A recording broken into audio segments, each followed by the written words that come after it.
Hello guys, good morning. Ito, suot ko na naman yung paborito kong duster.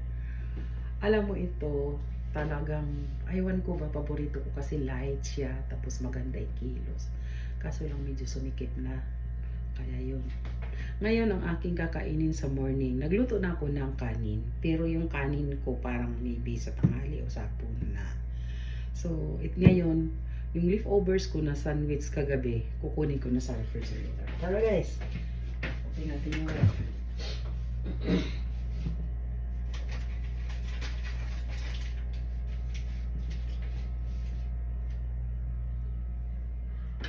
Tapos ito yung sandwich ko. Siguro ito na yung hapunan ko. So, magahan ko. Ngayon, ang gagawin ko, i-microwave ko siguro. Para ano? Para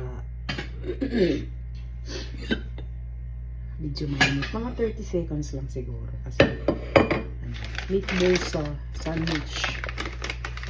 Meatball sandwich. So, pwede na ito sa akin sa morning. Tapos, sayang kasi mahal pa man din ang sandwich dito. So, yun. Magpahinga tayo.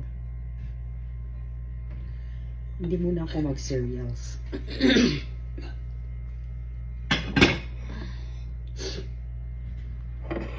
Ito yung aking meatball sandwich.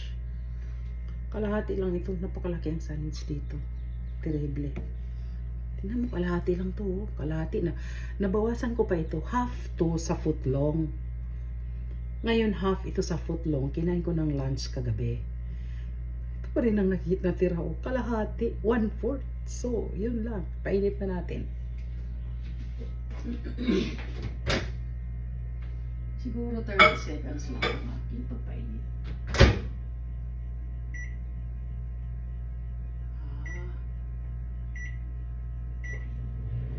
Diba? Yun ang ating microwave.